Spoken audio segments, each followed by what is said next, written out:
नमस्ते, मैं सुधा। आज जब मैं अपनी दुकान की गद्दी पर बैठकर मशीनों की गूंज सुनती हूँ तो अक्सर मेरा मन पीछे की ओर दौड़ जाता है। मेरा बचपन बस गांव की कच्ची गलियों और कंचों तक ही सीमित था। मैं बहुत अल्हड़ थी, अपनी सहेलियों के साथ गुड्डे गुड़ियों की शादी रचाना ही मेरी दुनिया थी। पर मुझे क्या पता था कि जिस खेल को मैं खेल समझ रही थी, हकीकत में भी मेरे माता पिता मेरे हाथ इतनी जल्दी पीले कर देंगे। सिर्फ 15 साल की थी मैं जब मेरे सर पर भारी पल्ला डाल दिया गया। ससुराल पहुंचते ही मानो मेरी आंखों में से वो मासूमियत गायब हो गई। चंचलता की जगह जिम्मेदारियों की बोझ ने ले ली। मेरे पति अमित एक फैक्ट्री में मजदूरी करते थे। घर की हालत ऐसी थी कि एक एक पैसे के लिए सोचना पड़ता था। जब 2 बच्चे हुए तो खर्चे और बढ़ गए। अपनी गृहस्थी को सहारा देने के लिए मैंने दूसरों के घर में खाना बनाना शुरू कर दिया। लोग मुझे रोटी वाली कहकर बुलाने लगे। एक दिन मैं मालकिन के घर काम कर रही थी। मैंने देखा कि वह लैपटॉप पर कुछ देख रही थी और उनके चेहरे पर एक अजीब सी चमक थी। मुझे देखते ही उन्होंने पूछा, सुधा, तुम खाना तो लाजवाब बनाती ही हो, पर सुना है तुम सिलाई भी बहुत अच्छी कर लेती हो। तुम कब तक दूसरों के चूल्हे फूंकती रहोगे? अपना कुछ क्यों नहीं शुरू करती? मैंने अपनी नज़रें नीची की और धीरे से कहा, मालकिन, हमारे पास ना तो पैसे हैं ना ही कोई रास्ता। तब मालकिन ने मुझे मुख्यमंत्री कौशल विकास योजना के बारे में बताया।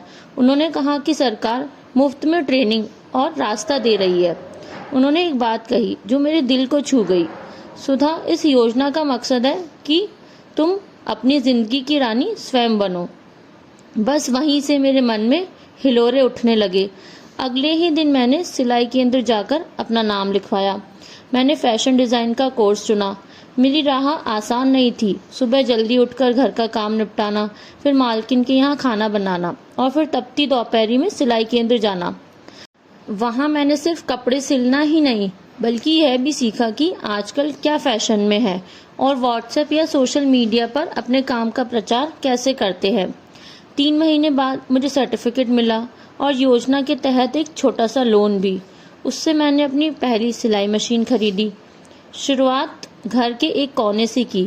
पड़ोस की महिलाओं के सूट और ब्लाउज सिलने लगी। एक दिन मेरी मालकिन ने मुझे एक पुरानी साड़ी दी और कहा, सुधा, इसका कुछ नया बना सकती हो। मैंने उस पुरानी साड़ी से एक स्टाइलिश इंडो वेस्टर्न कुर्ती तैयार की। मालकिन तो दंग रह गई। उन्होंने तुरंत उस फोटो को अपनी सहेलियों के ग्रुप में डाल दी।